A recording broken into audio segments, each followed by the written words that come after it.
Krishna Krishna Hare Hare. Calcutta, 1896, the capital of India, the crown jewel of the British Empire, an elegant city of wide avenues and spacious parks. It is here that Aboy Charanaravinda Bhaktivedanta Swami is born. A pure devotee of Krishna from birth, Aboy Charan is raised in a well-to-do mercantile family. From infancy, he goes with his father to the Radha Krishna temple, and at age 4, the child spontaneously begins worshipping similar deities in his home. When Aboy Charan hears of Ratha Yatra, a traditional festival in honor of Lord Krishna, it further inspires his natural devotion. With his father's help, every year he holds his own small celebration, drawing the neighborhood children into the festivities. At age 8, Aboy Charan enters the nearby Mati Lal Seal School. After graduation, he attends Scottish Churches College, one of the most respected in Calcutta. At the time, Mahatma Gandhi is organizing his countrymen in a nationwide boycott of everything British. Gandhiism is surging through India, uniting her in a massive non-cooperation movement. Sensitive to British subjugation of India's culture and people, Aboy Charan becomes an early supporter of Gandhi's movement. But 1922 marks a turning point in Aboy Charan's life. He meets Srila Bhaktisiddhanta Saraswati Goswami, the greatest devotee of Krishna of his time. Srila Bhaktisiddhanta belongs to the disciplic succession of spiritual masters extending back to Lord Krishna himself. He convinces Aboy Charan that Krishna's spiritual message transcends India's dependent position. Nothing is more important. He requests Aboy Charan to spread Krishna consciousness in the Western world. Aboy Charan hears and is deeply impressed. By this time, Aboy Charan has a growing family. He moves to Allahabad and starts a successful pharmacy. All the while, his spiritual master's words remain implanted in his heart. In 1933, he becomes a disciple of Srila Bhaktisiddhanta, who comments, "He will do everything in due time." 3 years later, Srila Bhaktisiddhanta leaves this world, after again requesting Aboy Charan to preach in English. Aboy Charan takes his words to heart and starts writing prodigiously. In 1944, he single-handedly begins publishing and distributing Back to Godhead, a fortnightly. The first issue addresses the crisis of war. The Second World War within 20 years is scourging the earth. Back to Godhead points out that people throughout the world want an end to war. But so often they want God's kingdom without God, and they cannot have it.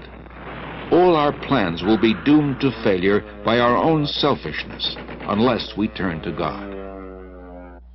After the war, Aboy Charan moves to Jhansi and founds the League of Devotees. He prepares a charter for an international organization, its members dedicated to a peaceful, God-centered life. Following tradition, at age 58, Aboy Charan retires from family life, and 5 years later accepts the renounced order. He is now known as A.C. Bhaktivedanta Swami. He lives alone in the historic medieval temple of Radha Damodar in Vrindavan, engaged in deep studies and writing. It was in Vrindavan that Lord Krishna revealed his pastimes 50 centuries ago, and saintly persons throughout the ages have worshipped this land as the most sacred on earth. Unlike other holy men who live there, Bhaktivedanta Swami is not thinking of retiring. For him, Vrindavan is a source of inspiration, an ideal place to chant, worship, and write. Here he begins work on his life's masterpiece, translation and commentary on the monumental devotional classic Srimad Bhagavatam. Bhaktivedanta Swami calls it a cultural presentation for the re-spiritualization of the entire human society.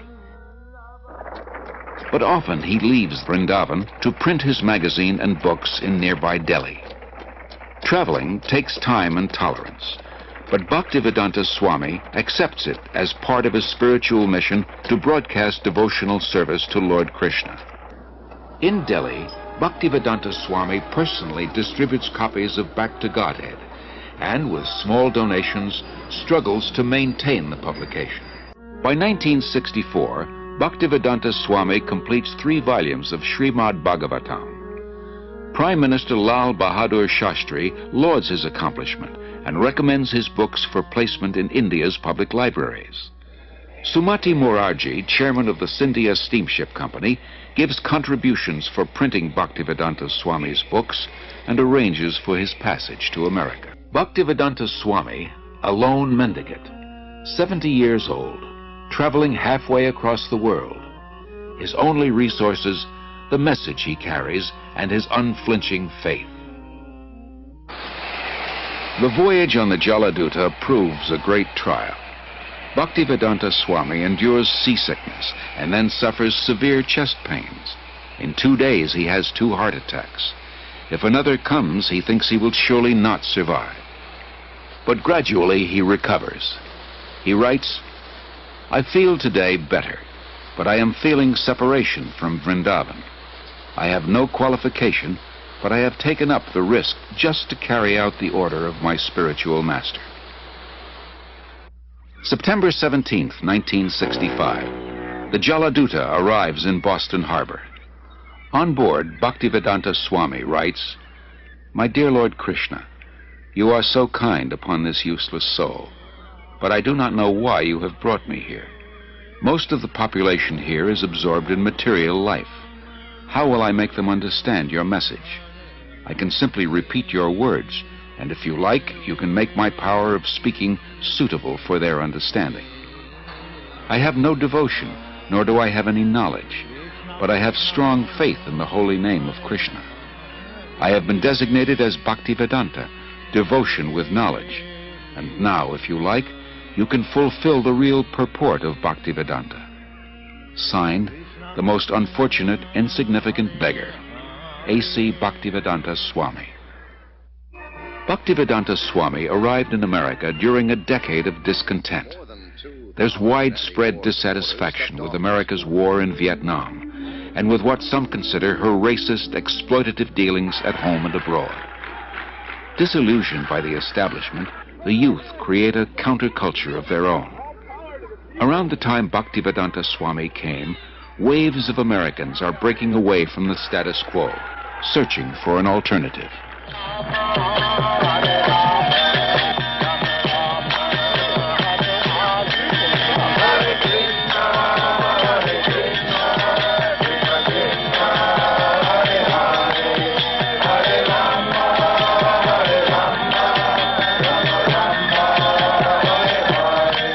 Krishna was all along preparing something, Bhaktivedanta Swami later wrote, and he brought you to me one by one, sincere boys and girls, to be trained in Krishna consciousness. Now I can see that it is a miracle. Otherwise, one old man with only a few books to sell for barely getting food, how could he survive, what to speak of introducing a God-conscious movement in a materialistic society? For Bhaktivedanta Swami, these are happy days. Singing and speaking with the vigor of a young man, he brings the Hare Krishna movement into the public eye, by chanting in the parks, by distributing Back to Godhead magazine, by holding free Sunday love feasts. Many are attracted. His hopes for the future expand without limit. The Hare Krishna movement has taken root.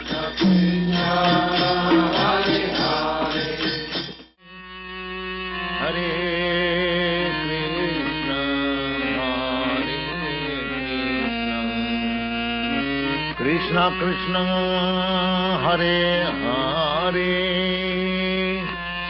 Hare Ram